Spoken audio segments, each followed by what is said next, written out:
Set लेके आई हूँ जो कि आपके लिए, आपके पेपर के लिए बहुत ही शानदार है, बहुत ही इम्पोर्टेंट रहेगा आपकी तैयारी के लिए। मैं वनीता आपके अपने परिवार स्टडी विद वनीता में आपका बहुत बहुत स्वागत करती हूँ। आज की क्लास में हम जो डिस्कस करेंगे बहुत ही बेहतरीन क्वेश्चंस में लेके आई हूँ जो कि हर साल इस टाइप का क्वेश्चन हमेशा ही पूछे ही जाते हैं, इसलिए इस वीडियो को एंड तक जरूर देखिएगा। बीच में स्क्रिप्ट बिल्कुल मत कीजिएगा। शुरुआत करेंगे अपने पहले क्वेश्चन से। एक डेस्कटॉप का विक्रय मूल्य इस डेस्कटॉप को बेचने पर अर्जित लाभ 9 गुना है तो लाभ प्रतिशत आपसे पूछा गया है। देखो, जब भी इस प्रकार का क्वेश्चन सबसे पूछ लिया जाता है, सबसे पहले हमें आपको विक्रय मूल्य, इस टाइप के क्वेश्चन जब भी आप लाभ प्रतिशत तब निकाल पाओगे जब आपको क्रय मूल्य पता होगा। क्रय मूल्य कब पता होगा? जब आपको यहाँ पे आपको क्या बोला कि विक्रय मूल्य डेस्कटॉप को बेचने पर लाभ अर्जित 9 गुना है। ठीक है, ये क्या है?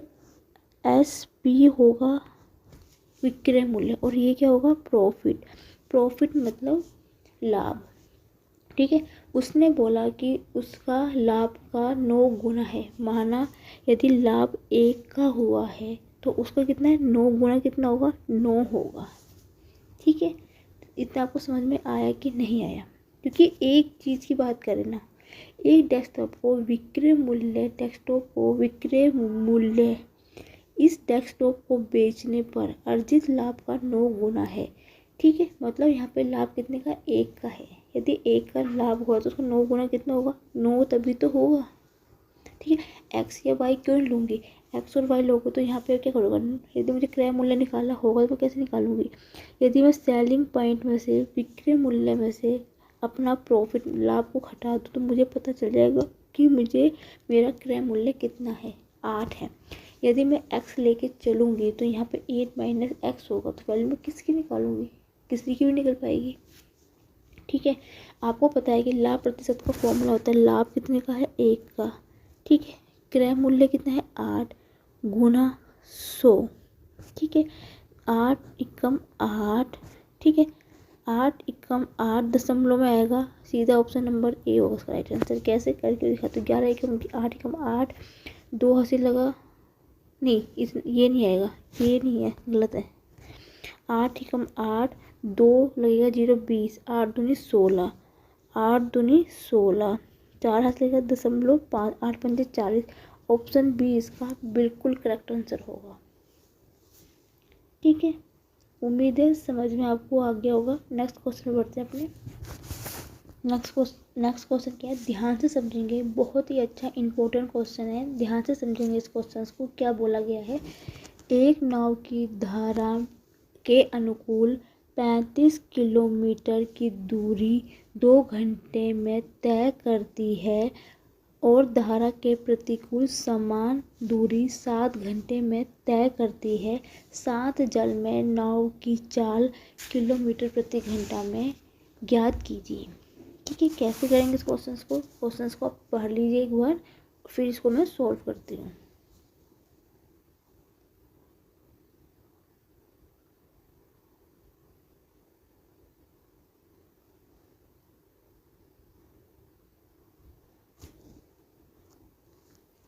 ठीक है, शुरू करते हैं। देखो, जब भी एक चीज़ को ना ध्यान से समझना इस क्वेश्चंस को, जब भी धारा शांत जल में आपको अनुकूल की बात की जाती है तो वहाँ पे हमेशा चाल जुड़ती है। ठीक है, यदि शांत जल में विपरीत दिशा की धारा के प्रतिकूल की बात की जाती है तो धारा दूरी उसमें आपस में घटती है। इस पॉइंट को आप ध्यान रखना, बहुत इम्पोर्टेंट नियम होता है इस क्वेश्चन के। जब धारा के अनुकूल होती है शांत जल में तो वहाँ पे हमेशा दूरी है वो जुड़ती है। जब प्रतिकूल में होती है धारा के तो वहाँ पे शांत जल में हमेशा दूरी हमेशा घटती है आपस में। ठीक है, आपको पता है कि चाल बराबर दूरी बटा समय होता है।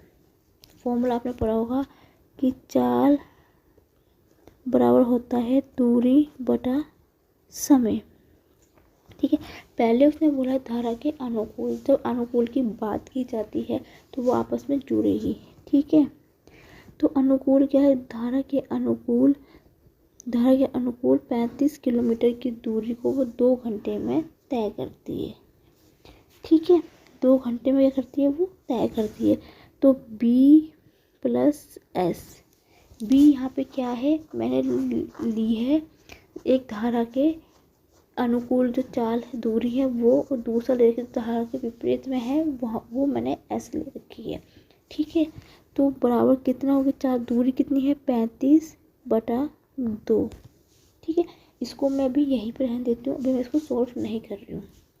ठीक है, दूसरा उसने क्या बोला है, धारा के प्रतिकूल समान। प्रतिकूल की जब भी बात आती है तो धारा हमेशा सांचल में क्या होगी, माइनस में होगी, उनकी चाल दूरी नहीं, चाल नहीं, सही तो है। हाँ ठीक है, ठीक है, दूरी क्या होती है आपस में घटेगी। ठीक है, यदि मैं यहाँ से ठीक है, इतना आपको समझ में है तो कितनी हो जाएगी, प्रतिकूल धारा में 7 घंटे में तय करती है। ठीक है, अब देखो यहाँ पे जो 35 किलोमीटर है वो दोनों के लिए बराबर ही रहेगी। ध्यान से समझना इस क्वेश्चन को, जो दूरी है ना, दूरी जो है वो समान ही रहेगी दोनों ही कंडीशन में। विपरीत दूसरों की देखो, जो देखा 35 किलोमीटर की दूरी है, क्योंकि उसने बोला है कि समान दूरी पर, क्योंकि इसने बोला हुआ है कि समान दूरी पर, समान दूरी इसने पहले ही बोल दिया, तो दूरी 35 है तो इसकी भी 35 होगी, तो 35/7 हो गई। ठीक है, इतना आपको समझ में आया कि नहीं आया। ठीक है, अब आपसे पूछा गया है नाव की 4 किलोमीटर प्रति, शांत जल में नाव की 4 किलोमीटर प्रति घंटा में बताइए। आपने इसमें बी की वैल्यू पूछी गई है। इन दोनों समीकरण को हल करेंगे, प्लस माइनस से कट जाएगा। ये 2b हो गया, बराबर कितना होगा, 7×5 हो गया, ये तो कटेगा नहीं, पॉइंट में आएगा 35/2 + 5, यही होगा। इसको सोल्व करेंगे तो कितना आएगा, 5 दूनी एलसीएम लेंगे 2 आएगा, 35 से कम 35 होगा। ठीक है, 35 से कम 35, ये कितना है, 2 से 1 2 10 आ जाएगा, तो कितना हो जाएगा 45/2। ठीक है, और ये तो 2 है, ये यहाँ पे गुना में आ जाएगा, तो ये कितना होगी 4, 4 से काटूंगी तो 4 दूनी 8, 2 किस पे आ रहा है, ऑप्शन नंबर ए में आ रहा है, सॉरी, तो 4 दूनी 8, तो 2 इसमें ऑप्शन नंबर ए है, ये 2 बार लिख दिया गलती से, 28.25 है। देखो, जब भी आपको पता चल रहा है कि ये पहली संख्या 2 बार कर रही, ऑप्शन ए में, ऑप्शन में सीधा जाइए, देखिए ऑप्शन 2 किस में आ रहा है, पहला ऑप्शन नंबर ए में आ रहा है, आगे कैलकुलेशन करने की जरूरत ही नहीं पड़ती है। ये एक शॉर्ट ट्रिक होती है, माइंड गेम होता है मैथ्स का, कि कितने कम समय में आप कैसे उसको समझ रहे हैं। ठीक है, नेक्स्ट क्वेश्चन बढ़ेंगे अपने। नेक्स्ट क्वेश्चन देखेंगे, एक लंब वृत्तीय शंकु के आधार का परिमाप होगा, ये परिमाप नहीं होगा, परिमाप होगा, सॉरी परिमाप होगा, ये परिमाप थोड़ा गलत टाइप हो गया होगा, परिमाप नहीं होता। आधार का परिमाप कितना है, 8 सेंटीमीटर है। यदि शंकु की ऊंचाई 21 सेंटीमीटर है तो इसका आयतन पूछा गया है। ठीक है, शंकु का आपसे आयतन पूछा गया है, आपके बोले आधार का परिमाप कितना दे रखा है, 8 सेंटीमीटर। आपको पता शंकु का परिमाप क्या होता है, 2πr होता है, यही होता है शंकु का परिमाप क्या होता है, 2πr। कितना दे रखा, 8 दे रखा हमें। ठीक है, आंसर पाई में है तो पाई में नहीं काट लो, 2 चौके 8, तो आर की वैल्यू कितनी मिल गई मुझे, 4/पाई मिल गई। तो वो आंसर पाई में दे रखा है, क्योंकि ये ना पाई है। क्या होता है, क्योंकि बच्चों मेरे से ना, ये जब मैं इसको टाइप कर रही थी क्वेश्चंस को, तो पाई मेरे से नहीं बन रहा था, क्योंकि MS वर्ड की वर्कशीट में आप पढ़ोगे तो मेरे से पाई वहाँ पे नहीं होता, इसलिए मैंने पाई के बदले इस शेप में लिख दिया, लेकिन ये पाई है। ठीक है, अब आपको पता है शंकु का आयतन क्या होता है, B बराबर होता है 1/3 πr² h होता है। ठीक है, पहले मैंने शंकु के परिमाप से त्रिज्या निकाल दी, आयतन होता है 1/3 पाई आर स्क्वायर एच। ठीक है, तो वैल्यू पुट कर दो 1/3 पाई, मैंने ऐसे रहने दिया, आर स्क्वायर कितना है 4 गुना 4 गुना आर। एच की वैल्यू कितनी रखी है 21 सेंटीमीटर दे रखी है। देखो सॉरी पाई है, एक पाई से एक पाई कट गया, 3 सत्ते 21। ठीक है, देखो 4 चौके 16, 16 सत्ते होता है 112, 112 बटा पाई। तो ऑप्शन नंबर डी इसका करेक्ट आंसर होगा, 112 बटे पाई सेंटीमीटर क्यूब होगा। ठीक है, ये सेंटीमीटर क्यूब है। ठीक है, नेक्स्ट क्वेश्चन बढ़ेंगे। नेक्स्ट क्वेश्चन जो है बहुत ही अच्छा, वेरी वेरी इंपॉर्टेंट क्वेश्चन है, बहुत ही इजी क्वेश्चन है, लेकिन बच्चों को समझ में नहीं आता कि करना क्या है।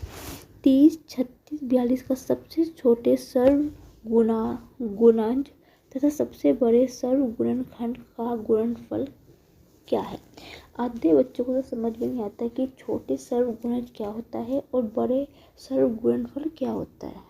ठीक है, सबसे आपको मैं बता दूँ, इसको जो बोलते हैं सबसे छोटे सर्व गुणनफल, मतलब स्मॉलेस्ट कॉमन मल्टीपल।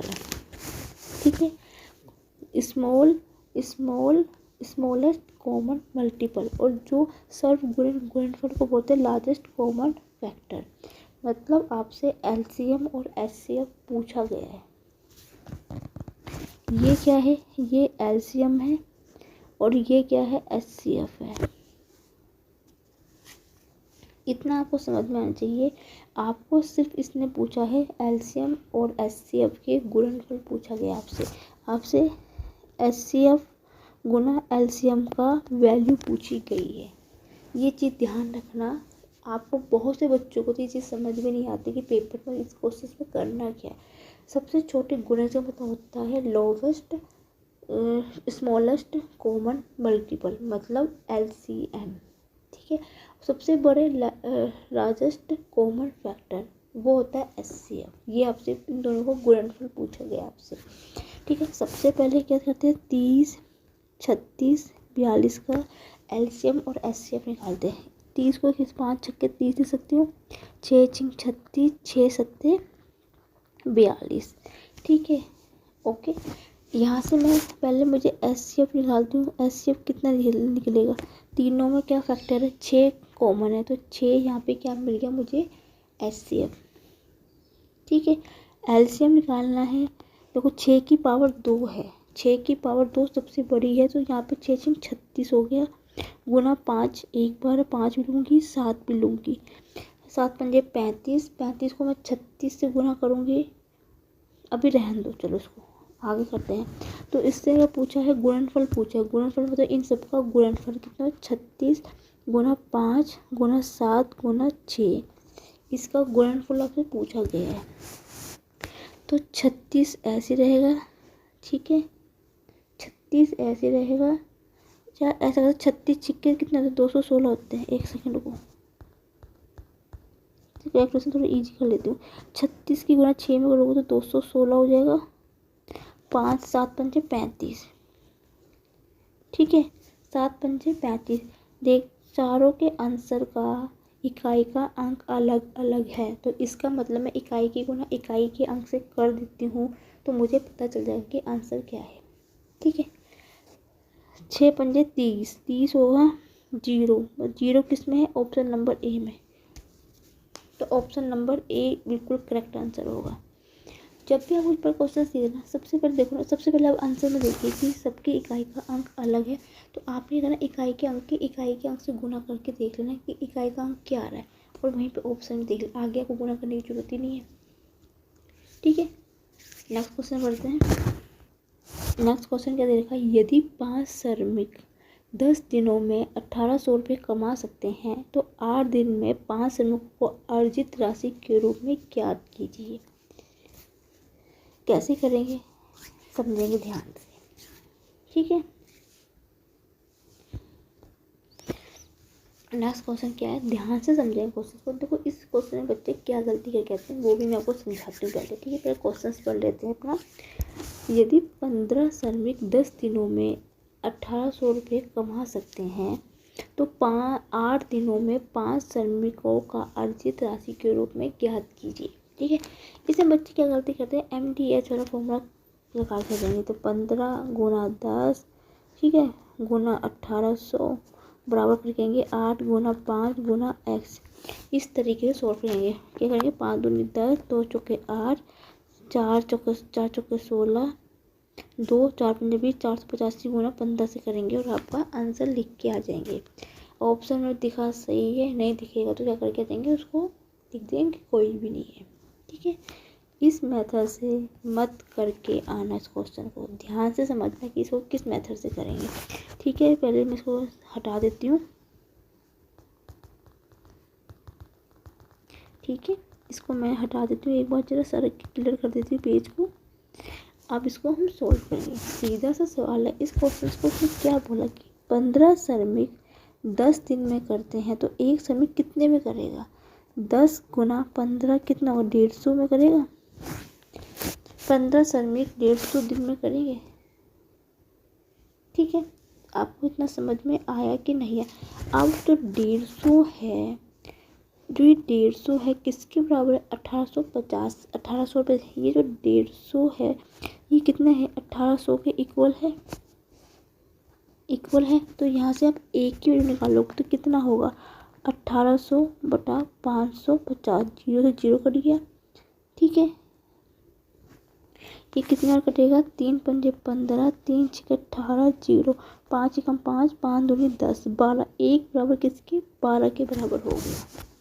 ठीक है, इसी प्रकार इसका निकालेंगे। यदि 8 5 में करा तो एक कितने में करेगा, 8 पंजे 40, 40 में करेगा। ठीक है, उसने पूछा कि श्रमिकों का अर्जित पूछेगा, इसका अर्जित पूछा है। यदि ये कितना कमा रहे, 12 कमा रहे एक में और ये 40 कमा रहा है तो ये 40 कितने में कमाएगा, 40 गुना 12, 12 चौके 48, 480 रुपये होगा, 480 रुपये। यदि एक दिन के ये 10 श्रमिक 12 रुपये ले रहे हैं, ठीक है, और 8 दिन के यही श्रमिक 40 रुपये ले रहे हैं तो कितने रुपये लेंगे, दोनों की गुना कर दूँ तो मुझे पता चल जाएगा कि टोटल कितने रुपये ले रहे हैं। ये 15 श्रमिक 480 रुपये ले रहे हैं। ठीक है, नेक्स्ट क्वेश्चन बढ़ते हैं अपने। नेक्स्ट क्वेश्चन क्या है, बहुत ही अच्छा क्वेश्चन है ये भी। रेणु प्राप्त प्राप्तांक गलती से 9 के स्थान पे 99 के रूप में अंकित हो गए। मतलब जो उनको अंक मिले हैं ना, वो 9 के बदले 99 लिखे गए। जहाँ पे उसको 9 नंबर मिल रहे थे ना, वहाँ पे गलती से 99 लिखे गए हैं। इस गलती के कारण कक्षा का औसत प्राप्तांक अंक वास्तविक औसत के रूप के 2.25 अधिक हो गया। ठीक है, कक्षा में छात्रों की संख्या कितनी है। जब भी आपसे इस टाइप का क्वेश्चन पूछ लिया जाता है, उससे क्या बोला, 9 के बदले 99 लिखा गया, तो इसमें कितने का एरर है। यदि मैं 90 से 99 में से 9 घटा दूँ तो मतलब क्या है, 90 अंक ज़्यादा लिखे गए हैं, उसमें 90 अंक ज़्यादा लिखे गए हैं। ठीक है, और जो वास्तविक औसत है उसका इससे अधिक हो जाता है। ठीक है, वास्तविक अंक का मतलब जो 90 का जो एरर है, जो ज़्यादा लिखा गया है, वो इससे कितना 2.5 अधिक हो जाता है। ठीक है, तो एक में कितना होगा, 2.5, सॉरी गलती हो गया, 90 बटा 2.25। ठीक है, दशमलव हटाऊंगी, 0 भर जाएंगे। 25 से काटूँ, कट जाएगा, 25 धाम 200, ये कटेगा 11 12, 25 चौका 100। कुछ गलत हो गया क्या, 25 धाम 200 होता ना, ये तो 11 बार ही कट रहा है यार, कुछ तो गलत होगा क्या, कुछ जगह गलत आ रहा है क्या, ऐसे भी लग रहा है कुछ गलत हो रहा। एक सेकंड, गुना सही है। एक काम करती हूँ मैं, इसको 25 से रहने देती हूँ मैं। 100 इसको काटती हूँ 5 से। 5 चौके 20, पंजे पंजे 25, 5 दूनी 10, 0। 5 चौके 20, 5 निम 45, 9 से 10 बार कटा 40 आ रहा। तो वास्तविक अंक 40 आएगा। लेकिन ऐसे भी तो सही होना चाहिए। एक सेकंड रुको फ्रेंड्स, इसको काट के देखती हूँ। 25 से काट के देखो तो गलत क्यों कैसे हो रहा है। 25, ओहो 25 धाम 250 होता है। 25 निम में 225 होता है। 25 चौके 100, 9 एकम 9, तो 10 गुना 40 होगा। मैंने ही गलती से बोला है। 25 निम में 225 होता है, ना कि 25 से 11 बार, क्योंकि 25 धाम 250 होता है ना। ये मेरे से मिस्टेक हो गई थी यहाँ पे। मैं वही सोचूं कहाँ पे गलत हो रहा है। ठीक है, नेक्स्ट क्वेश्चन में बढ़ते हैं अपने। यदि आपको मेरी आज का सेक्शन अच्छा लगे तो प्लीज़ मेरी वीडियो को लाइक ज़रूर कीजिए और मेरे वीडियो शेयर जरूर कीजिए, जिससे कि ज़्यादा से ज़्यादा बच्चों तक ये वीडियो पहुंच सके। ये जो नेक्स्ट क्वेश्चन मैं आपको करवा रही हूँ बहुत ही अच्छा क्वेश्चन, बहुत ही अच्छा question, very very important question है। ध्यान से समझेंगे इस क्वेश्चन को। क्या बोल रहा है क्वेश्चन? एक आयत का क्षेत्रफल एक वर्ग के क्षेत्रफल का 4/3, ठीक है। वर्ग का क्षेत्रफल 729 वर्ग सेंटीमीटर है और आयत की लंबाई 81 सेंटीमीटर है। वर्ग की भुजा और आयत की चौड़ाई के बीच का अंतर पूछा गया आपसे। ठीक है, कैसे करेंगे क्वेश्चन को? ध्यान से देखना क्वेश्चन को। आपको पता है कि वर्ग का क्षेत्रफल होता है भुजा का स्क्वायर। वर्ग का क्षेत्रफल कितना दे रखा? 729 दे रखा। 729 दे रखा है। आपको पता है 729 जो होता है वो 27 का स्क्वायर होता है। तो ए स्क्वायर क्या हो गया? स्क्वायर से ये कट गया, तो एक भुजा कितनी मिल गई हमें? वर्ग की 27 मिल गई। ठीक है, पहले हमने वर्ग के क्षेत्रफल से भुजा निकाल दी अपनी। ठीक है, क्यों निकाली बताती हूँ। अब उसने क्या बोला? आयत का क्षेत्रफल एक वर्ग के क्षेत्रफल के 4/3 है। ठीक है, मतलब जो आयत का क्षेत्रफल है वो वर्ग के क्षेत्रफल का मतलब 4/3। 4/3 का मतलब क्या होता है? 4/3 है उसका, और क्या होता है? भुजा का स्क्वायर होता है। यही तो उसने बोला है कि आयत का क्षेत्रफल एक वर्ग के क्षेत्रफल के 4/3 है। मतलब आयत का क्षेत्रफल बराबर होगा 4/3। 4/3 वर्ग का क्षेत्रफल होता है भुजा का स्क्वायर। वैल्यू पुट करते हैं। 4/3 गुना 27 गुना 27, 9 बार कटेगा 36। 36 को 27 से गुना करूँगी तो आएगा 972 सेंटीमीटर स्क्वायर। मुझे आयत का क्षेत्रफल पता चल गया कितना है। जब मुझे आयत का क्षेत्रफल पता चल गया तो मैं यहाँ से आयत की चौड़ाई निकाल सकती हूँ। कैसे? आयत की चौड़ाई बराबर होता है आयत का क्षेत्रफल कितना है? 972 बटा आयत की लंबाई। आयत की लंबाई कितनी है? 81। देखो आपको चीज़ समझ में आई कि नहीं? पहले मैंने वर्ग का क्षेत्रफल से भुजा की निकाल दी। जो उसने वर्ग 4/3 है उस कह के यहाँ से मैंने आयत का क्षेत्रफल निकाल दिया। आयत का क्षेत्रफल मुझे पता है, आयत की लंबाई मुझे पता है, तो मैंने यहाँ से ये आयत की ऊंचाई निकाल दी। आयत की ऊंचाई होती है आयत का क्षेत्रफल बटा आयत की लंबाई। काटेंगे इससे 81 से कितनी बार कटेगा? 81 एकम 81, कितना बचेगा? 9। 9 में से 9 और 7 होता है 16, 162 और 81 दूनी 162, 12 बार कटेगा। 12 आ गया। अब आयत की चौड़ाई और भुजा का अंतर पूछा है। भुजा कितनी है? 27 है और आयत की चौड़ाई कितनी निकाली? 12। तो 27 में से 12 गए 15 आएगा। 15 का है। ऑप्शन नंबर डी इसका बिल्कुल करेक्ट आंसर है। बहुत ही प्यारा क्वेश्चन था। पहले आपने अगर वर्ग के क्षेत्रफल से भुजा निकाल दी, फिर उसने क्या बोला? आयत का क्षेत्रफल वर्ग की भुजा के बराबर रख दिया। यहाँ से आपने आयत का क्षेत्रफल निकाल दिया। अब आपने आयत की ऊंचाई निकाली। आयत का क्षेत्रफल बटा आयत की लंबाई। यहाँ से मुझे चौड़ाई पता चलेगी। अब मुझे भी आयत की चौड़ाई भी पता है, वर्ग की भुजा भी पता है, दोनों को घटा दिया, आंसर आ गया। नेक्स्ट क्वेश्चन बढ़ते हैं। नेक्स्ट क्वेश्चन क्या दे रखा है, सीता एक पेन एक निश्चित संख्या कहाँ से आ गया, सही चीज़, निश्चित संख्या 7 रुपये में 8 खरीदती है और 5 में 6 की दर से बेच देती है, उसका लाभ या हानि प्रतिशत पूछो। सीधी सी बात, उसने क्या बोला, एक पेन उसने खरीदा 7 रुपये में 8 खरीदती है वो, ठीक है। फिर क्या करती है वो 5 में 6 बेच देती है, तो लाभ और हानि पूछी है, ठीक है। सबसे पहले मुझे यहाँ से क्रय मूल्य में कैसे पता लगा सकती हूँ, यहाँ से उसने सीपी में यहाँ से निकाल दूँगी। यदि 7 रुपये में 8 पेन खरीद रही है तो उसने टोटल कितने रुपये में खरीदा, 7 गुना, ठीक है। ध्यान से समझेंगे इस क्वेश्चन को, थोड़ा सा ध्यान से समझेंगे।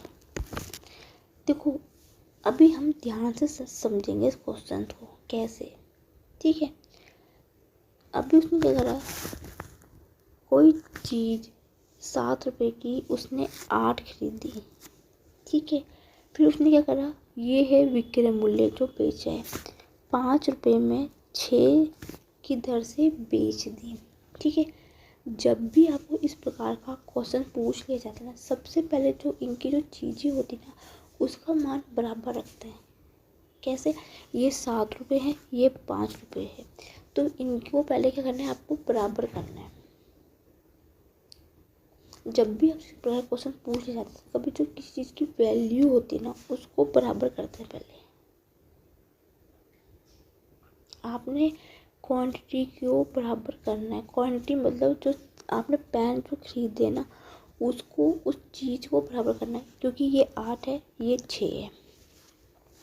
पहले आपने इन दोनों की क्वांटिटी को बराबर करना है। जो चीज़ होती है ना, जो चीज़ खरीदी है बेची है, पहले आपने उसकी वैल्यू को बराबर करना है। बराबर कैसे होगा, यदि मैं यहाँ पे 3 से गुना कर दूँ और मैं यहाँ पे 4 से गुना कर दूँ तो चीज़ बराबर हो जाएगी। अब ध्यान से समझना, 3 की गुना आप यहाँ करोगे, 3 की गुना यहाँ 7 में भी होगी, तो 7 गुना 3 होगा, 8 गुना 3 होगा, 5 गुना 4 होगा, 6 गुना 4 होगा, 8 दिया 24, 6 चौके 24, ठीक है। ये हो गया 7 दिया 21 और ये हो गया 20 हो गया। अब देखो दोनों की क्वांटिटी बराबर हुई है, ठीक है। दोनों की क्वांटिटी बराबर हो गई है। अब आप इस क्वेश्चन को आगे सोल्व कर सकते हैं। ये आपका सीपी था, ये आपका एसपी था। अब एक चीज़ आप सोचिए, 21 रुपये की चीज़ 20 में बेची गई है तो यहाँ पे क्या हो रही है, हानि हो रही है। ज़्यादा की चीज़ कम में बेची गई तो उससे क्या होगा, 1 रुपये का उसको क्या हो रहा है, लॉस हो रहा है। लॉस मतलब हानि हो रही है, ठीक है। आपको पता है लाभ प्रतिशत का फॉर्मूला होता है हानि बटा क्रय मूल्य, क्योंकि लाभ और हानि हमेशा क्रय मूल्य पर लिखा, तो क्रय मूल्य कितना है 21, ठीक है। 21 है गुना 100, तो कितना आएगा, 100 बटा 21 की हानि हुई है, तो ऑप्शन नंबर ए इसका बिल्कुल करेक्ट आंसर होगा। पर थोड़ा सा समझने की कोशिश है, इस चीज़ को ध्यान से समझना। जब भी कोई ऐसे क्वेश्चन पूछ लिए जाते हैं ना, पेन खरीदा, कॉपी खरीदी, कुछ भी खरीदा, पहले तो अपने पेन कॉपी जो भी है उसकी वैल्यू अपने इक्वल करनी है, और गुणा जो यहाँ करोगे गुणा उसकी यहाँ भी करोगे, विक्रय मूल्य पर जो गुणा करके वैल्यू आएगी ना उस नए रेट को लेके चलना, ठीक है। ध्यान से, बहुत ही प्यारा क्वेश्चन था। नेक्स्ट क्वेश्चन बढ़ेंगे अपने। नेक्स्ट क्वेश्चन क्या है, बहुत ही इजी क्वेश्चन है, देख के ही आंसर निकाल सकते हैं, लेकिन बच्चों को फिर भी इस टाइप के क्वेश्चन में दिक्कत आती है। ध्यान से समझेंगे क्वेश्चन को, क्या बोला गया क्वेश्चन में। सोनल 120 मीटर दौड़ती है। सोनल जो रोज है 120 मीटर दौड़ती है, 3 सप्ताह में वह कितने किलोमीटर दौड़ेगी। बताओ क्या क्वेश्चन पूछा, क्वेश्चन था ये।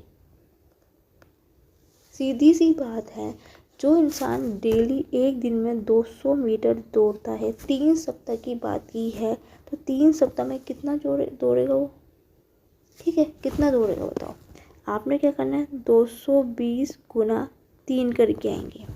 मैं 100% बोल रही हूँ कि यही करके आएंगे, ठीक है। ध्यान से समझना, ये मीटर में है और उसने बोला कितने किलोमीटर दौड़ेगी। ठीक है, कितने किलोमीटर दौड़ेगी। तो आपको पता है कि 1 मीटर बराबर होता है 1 किलोमीटर बराबर होता है 1000 किलोमीटर। तो 1 मीटर बराबर होगा 1/1000 किलोमीटर।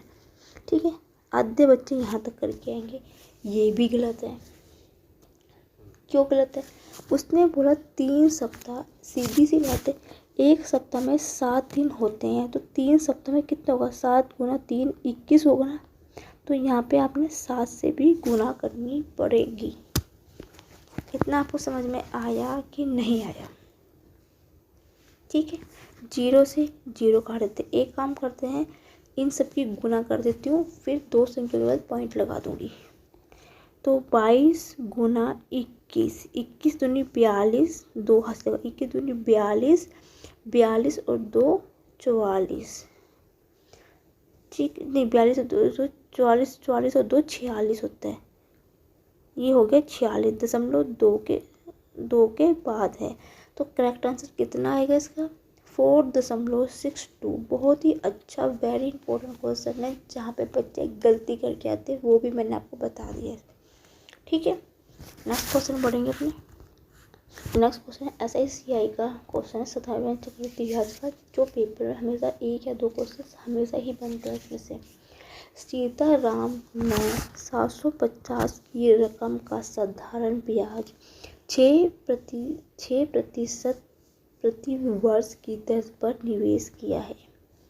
इसे कुल 8751 की रकम कितने वर्षों के बाद मिलेगी? ये आपसे पूछा गया है। देखिए, सबसे पहले आप कुछ गलत किया गया उन्हें।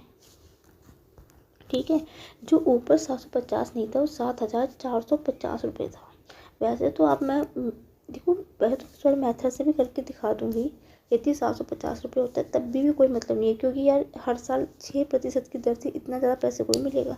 मैं वही सोची थी, मैंने कहीं तो गलत लिखा है मैंने। क्या होता है बच्चों, कभी कभी हम टाइपिंग करती हूँ तो थोड़ा ऊपर नीचे वो मिस्टेक हो जाती है। और कुछ नहीं, कल से ध्यान रखूँगी कि मेरे टाइपिंग में कुछ गलती एरर ना आए। ठीक है, थोड़ा सा एडजस्टमेंट कर लो। तो उसके बाद मैं थोड़ा सा कल से कोशिश करूँगी कि मेरे से मिसप्रिंट ना हो। ठीक है, अब आप मुझे बताइए, इतने की राशि है और इतना हो जाए तो आप पता लगा सकते हो कि हमें कितने रुपए का यहाँ पे ब्याज मिला होगा। यदि मैं ब्याज जितना पैसा हमें मिल रहा है उसमें से जितने रुपए जमा किए थे वो मैं घटा दूँ तो मुझे पता चल जाएगा कि मुझे कितने रुपए का ब्याज मिल रहा है। ये 4031, ये मुझे पता क्या चल गया कि मेरे पास कितनी धन राशि है। तो पैसे थे कितने थे, क्योंकि ये आपको साधारण ब्याज दे रखा है। कुल इतने की रकम वर्ष बाद हो जाए, तो यहाँ से मुझे पता चल गया कि मुझे कितना राशि मिली। मुझे साधारण ब्याज कितना मिला होगा? 1341 रुपये साधारण ब्याज, मतलब जो मुझे इंटरेस्ट मिला है। ठीक है, ओके। अब आपको पता है फॉर्मूला निकालने का, सीधा फॉर्मूले में वैल्यू पुट करती हूँ। आपने फॉर्मूला पढ़ा होगा, P साधारण ब्याज बराबर होता है PRT/100। यही पढ़ा हो साधारण से PRT/100, यही पढ़ा होगा आपने कि मिश्रित धन साधारण। ठीक है, यहाँ से मैं टी की वैल्यू निकालना चाहूँ तो कैसे निकाल? आपने पढ़ा होगा कि CI बराबर होता है PRT/100। यहाँ से टी की वैल्यू कैसे निकाल सकती हूँ? CI गुना 100/PRT। PR यहाँ से मैं ऐसे निकाल सकती हूँ, कुछ नहीं करना, वैल्यू पुट करो। CI कितना मेरा? 1341 रुपये गुना 100। P कितना है? प्रिंसिपल अमाउंट मेरे पास कितना था? धनराशि कितनी थी? 7450 रुपये की। दर कितनी है? 6 की। काटेंगे पीटेंगे सोल्व करेंगे इसको। ठीक है, 0 से 0 कट गया।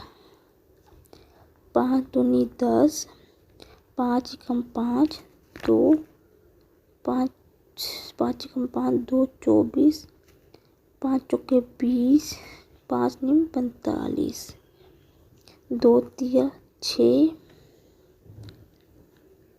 3 से कट जाएगा ये, 3 चौके 12, 3 चौके 12, 3 चौके 12, 3 सत्ते 21, 447 बटा 449, ये कितनी बार कटेगा? 3 बार कट जाएगा। 9 तिया 27 का 2 हासिल लगा, 14 14 51, 51 और 9 तिया 27 का 2 हासिल लगा, 9 4 तिया 12, 12 1 14 हासिल लगा 1, ठीक है। 3 निकम 3 और 1 4, ये कटेगा 3 बार कट गया पूरा पूरा। तो करेक्ट आंसर कितना होगा? 3 बार। ऑप्शन नंबर बी इसका बिल्कुल करेक्ट आंसर होगा। नेक्स्ट क्वेश्चन बढ़ते हैं अपने। नेक्स्ट क्वेश्चन क्या देगा? 20% की वार्षिक ब्याज की दर में 1000 रुपये का 3 वर्षों में चक्रवृद्धि ब्याज आपसे पूछा गया है। कुछ नहीं है, सीधे से फॉर्मूले पे रखना। आपने पढ़ा होगा CI बराबर आता है P, चक्रवृद्धि ब्याज का फॉर्मूला होता है P इंटू 1 प्लस R बटा 100 की पावर N। इस फॉर्मूले में वैल्यू पुट करेंगे और सॉल्व करेंगे। P कितना है? 1000, 1 प्लस R कितना है? R कितना दे रखा है हमें? 20 वर्ष बटा 100। N कितना है? कितने समय के लिए है? 3 वर्ष के लिए। इसको 20 पंजे 100 हो गया। तो 1000 बटा 5 से कटूंगी, 5 एलसीएम लूँगी तो 5 कम 5, 5 और 1 6, 6 बटा 5 की पावर 3। सॉल्व करेंगे आगे। 1000 गुना 6 36, 36 के 216, 25 का स्क्वायर होता है 100, सॉरी पंजे पंजे 25, पंजे पंजे 125 हो गया, 125 हो गया। काट पीट करना शुरू करते हैं। 25 पंजे 125, 25 चौके 100, 40 हो गया। 5 अट्ठे 40, 280 की गुना 8 की गुना 216 में करूँगी तो 8 छिक्के 6 48, 48 का 4 हासिल। सबका इकाई का अंक अलग अलग है, तो 8 किसकी इकाई का अंक में आ रहा? इस ऑप्शन नंबर ए में आ रहा है, तो ऑप्शन ए इसका बिल्कुल करेक्ट आंसर है, 728 रुपये। नेक्स्ट क्वेश्चन बढ़ते हैं अपने। नेक्स्ट क्वेश्चन क्या रहेगा?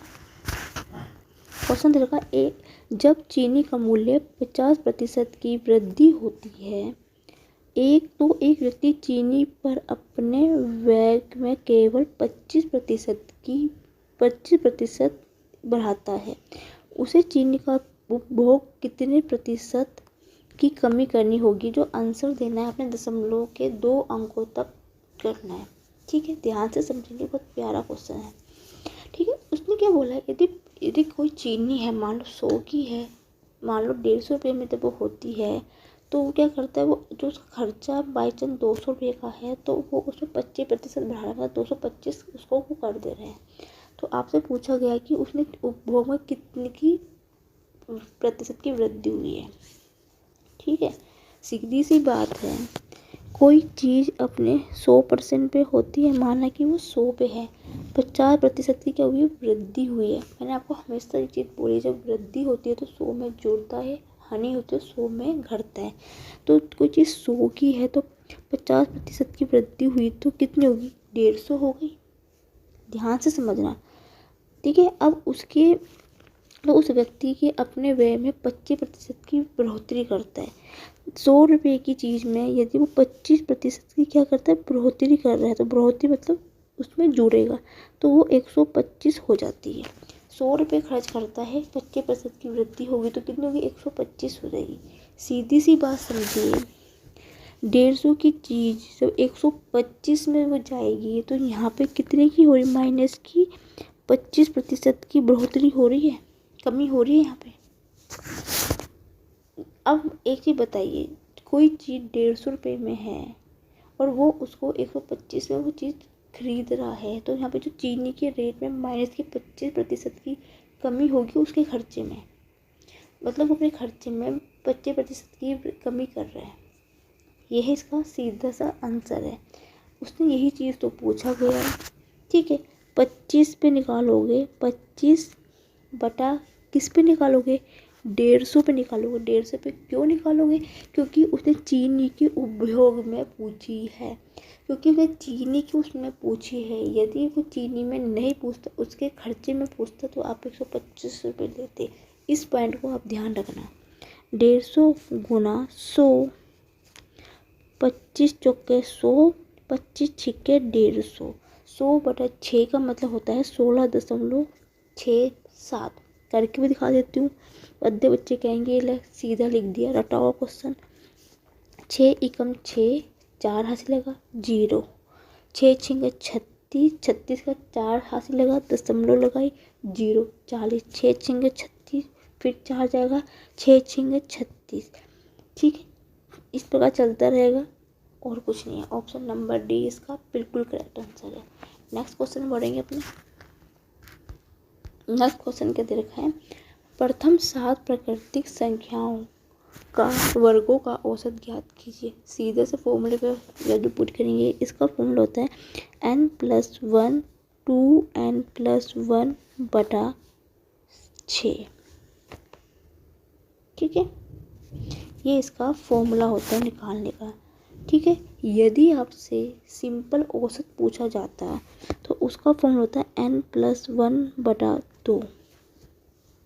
ठीक है, यदि आपसे घनों का पूछा जाता तो उसका फॉर्मूला होता है n इंटू n+1 बटा 2 की पावर 2। ये होता है संख्याओं का। यदि आपसे सिंपल पूछते कि औसत निकालना है तो इसका फॉर्मूला n+2। यदि आपसे पूछे घनों का फॉर्मूला होता है n इंटू n+1 बटा 2 का होल स्क्वायर। ठीक है, और आपसे पूछा जाए कि वर्गों का औसत होता है n+1 इंटू 2n+1 बटा 6 होता है। ठीक है, अब आपसे पूछेंगे वैल्यू क्या, देखो n क्या है, क्या पूछा है, प्रथम 7 पूछा है तो n कितना है 7, 7 + 1, 7 गुना 2 + 1 बटा 6, 8 हो गया, 7 दूनी 14, 1 15 बटा 6, 3 दूनी 6, 3 पंजे 15, 2 चौके 8, 5 चौके 20। ऑप्शन नंबर ए इसका बिल्कुल करेक्ट आंसर है। कुछ नहीं था इस क्वेश्चन में। नेक्स्ट क्वेश्चन बढ़ेंगे अपने। नेक्स्ट क्वेश्चन क्या है, ध्यान से समझना, बहुत ही प्यारा क्वेश्चन है ये भी। एक दुकानदार 32 नींबू 1 रुपये में 10% हानि पर बेचने पर लाभ अर्जित 1 रुपये में कितने नींबू बेचे जाने चाहिए। कैसे इसको ट्रिक से करेंगे, सीधा सा मतलब है, यदि 1 रुपये में 32 नींबू बेच रहा है तो 32 नींबू एक नींबू कितने बेचेगा, 1/32 में बेचेगा। इसी प्रकार एक नींबू x पे बेच रहा है तो दूसरा जो हमने निकाला मैंने उसको x मान लिया, तो x तो एक नींबू कितने बेचेगा, 1/x पे बेचेगा, सेम इसी तरह बेचेगा। अब इसको अनुपात और समानुपात के फॉर्मूले से करना। क्या है, 1/32 नींबू अनुपात कितना है, कितने में, देखो यहाँ पे क्या है 40% हानि की बात कर रहा है। हानि में 100 में से घटेगा तो कितना आएगा, 60 आएगा। समानुपाती कितना है, ये है 1/x अनुपाते, ये कितना दे रखा है, और उसने क्या बोला यहाँ पे, ये बेचे तो 20% है, यहाँ पे 20% लाभ पर नींबू अर्जित करता है। 20% लाभ का मतलब क्या हो गया, 120। ठीक है, जब भी आपसे क्वेश्चन पूछ लिया जाता है ना, इसको पहले अनुपात समानुपात के फॉर्मूले से करना। यहाँ पे 20% का लाभ था, कितने भी प्रतिशत का लाभ हो कोई मतलब नहीं आपको। ठीक है, इसका तरीका होता है निकालने का, इसके 3 तरीके हैं। या बाहर वाले पदों का गुणनफल, इसकी और इसकी